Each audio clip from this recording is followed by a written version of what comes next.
Prejeli smo več novinarskih vprašanj glede zadeve, ki je zadnje čase večkrat izpostavljena v medijih. Gre za vprašanje otrokovih največjih koristi. Ker varuh ne sme dajati mnenja o konkretni zadevi, podajamo le naše načelno stališče.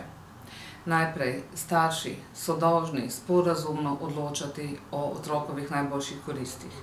Kadar starša sporazuma ne moreta doseči, je o otrokovih koristih dolžno odločati sodišče.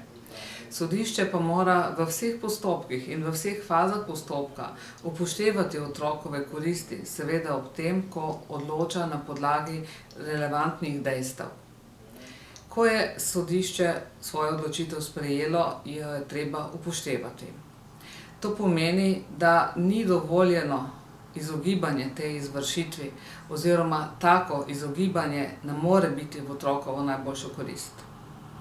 Konkretno je lahko tudi v takih primerih, da nastopijo znaki kaznivega dejanja.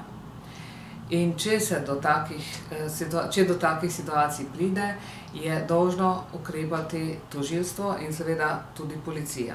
Policija mora najti otroka, tožilstvo pa odločiti, ali je v prikrivanju oziroma skrivanju otroka zaslediti tudi znake kaznivega dejanja.